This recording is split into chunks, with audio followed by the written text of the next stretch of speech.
حاجه تليق بيا، مش بالمنظر الفلاح اللي انت جايبه ده.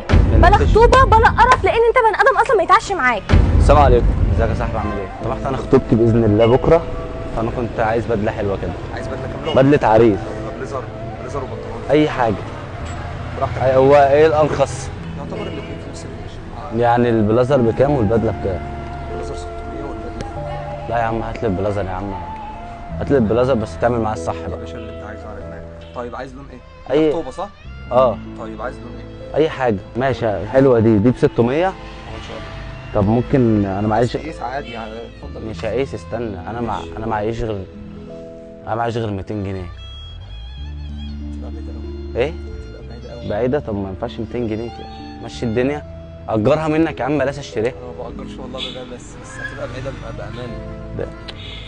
طب نقيسها طب ونشوف الموضوع ده. شوف بس اللي انت عايزه الاول يا عم تقيسه. لا يا عم، مش مستاهله مرايه، اي حاجه بس هي شكلها حلو يا عم، ما عاد مش شرط البسها كامله يعني. ايوه هي حلوه. انت ممكن تلبسها على البنطلون عندك عادي، ممكن تلبسها على البنطلون. هو انت فين كل ده؟ ايه؟ هو انت فين كل ده؟ فين هو انا إيه؟ مش برن عليك؟ فين وبعد بنتي؟ ايه بجيب ده بدلة. يعني؟ انا هقعد جنبك بالمنظر ده؟ ذوق فلاحه قوي بجد، ايه القرف هي ده؟ حلوه على فكره، ما فيهاش اي حاجه. على فكره دافع حقها كامل. بكام دي؟ 500 جنيه؟ لا دي بكام يا صاحبي؟ هي مش بالفلوس عموما اصلا. لا بالفلوس. باللي لابسه مش لا بالفلوس. لا ما بقاش انا جايبه فستان ب 3000 جنيه ايجار وهو يجيب لي بدله ب 200 جنيه. لا مش 3000 جنيه بس وحش عادي، مش شرط. ممكن فستان ب 500 جنيه بس يبقى حلو. هو انت كل حياتك هتفضل في الرخص كده؟ هعمل ايه؟ طب ما انا معيش فلوس، ما انت عارفه مش مشكلتي بقى، ما كنتش تيجي تخطبني وكنا نخلص يا كده بنت رخصة انا شاريها منه يا صاحبي، انا مش شاريها منك صح؟ ماشي يعني اختار بقى يعني حاجه تليق بيا، مش بالمنظر الفلاح اللي انت جايبه ده.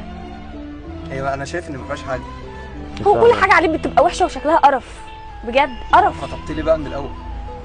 خلاص يا صاحبي خلاص، ينفع كده تجيب لنا الكلام؟ ما لازم اجيب لك الكلام يلا نمشي. بمنظرك ده. يلا بص نمشي. شكلك عامل ازاي اصلا. بقول لك ايه يا شهد، انا بجد ما عادش عايزه اكمل معاك.